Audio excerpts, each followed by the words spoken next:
Hello, everyone, and welcome back to the Flourish Corner. I'm really excited about this week's topic as it's something everyone can relate to, and that's stress. You know, that thing that can make you lose your sleep when you're juggling work, family, bills, and everything else. We've all been there.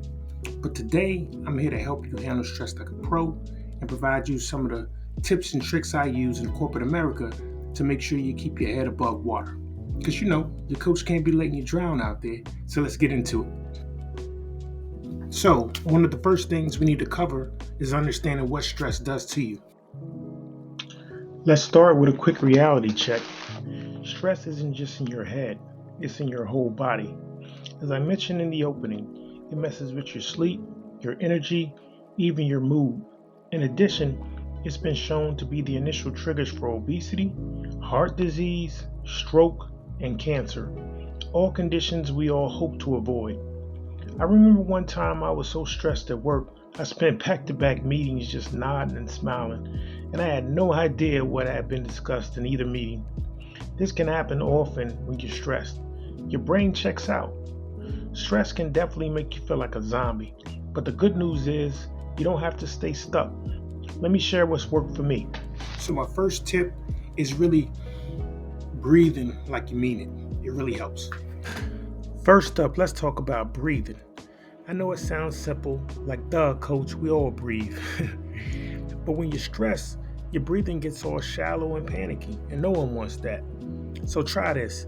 Take a deep breath in for 4 counts, hold it for 4 counts, and let it out for 4 counts. I call it the reset button for your brain. One time I can remember I was stuck in traffic, late for a meeting, and I could feel the stress climbing. I did this breathing exercise, and by the time I got there, I was calm enough to charm my way out of being late. Breathing really works, people. You got to give it a try. And tip number two is understanding how body movement can really provide the relief you need. When you're stressed, your body holds on to all the tension like a sponge. The best way to squeeze it out? Move. For me, I'm a big gym guy, so normally I like to take my stress out on the weights and a punching bag. But you could take a different approach. Some good music and a dance in your living room or your kitchen could definitely do the trick. Anything to get the blood flowing. One time I turned on some old school R&B hits, and before I knew it, I danced through the stress of the day and cooked a killer meal.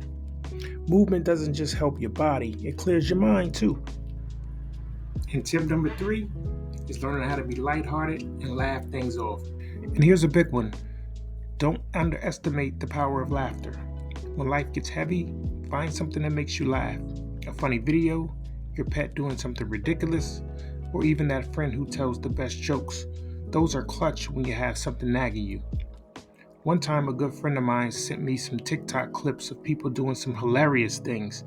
I was having a rough day, but after each video, I found myself laughing harder and harder, and I had forgot why I was stressed in the first place.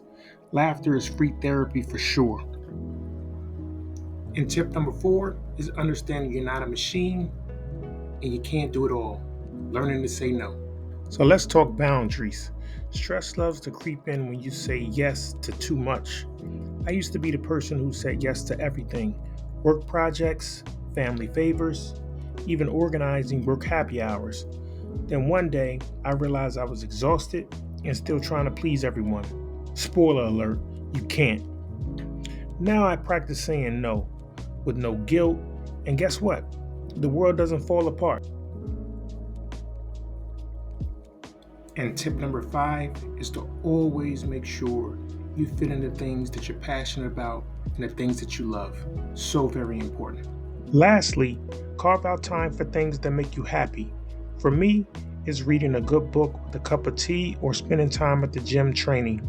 Whatever fills your cup, make it a priority. One time I was overwhelmed with deadlines, but I took 15 minutes to sip tea and read a chapter in a book. That little break, it gave me the energy to power through the rest of the day.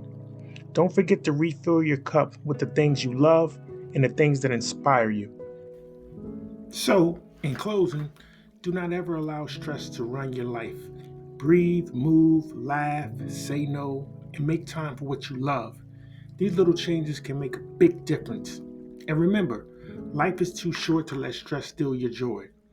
Take it one step at a time, and you'll slowly begin to defeat that stress monster that has dominated your life. If you found this helpful, hit that like button, share it with someone who needs to chill, and subscribe for more ways to make life a little bit lighter, more positive, and more enjoyable. Until next time, have a great week, everyone. Take care.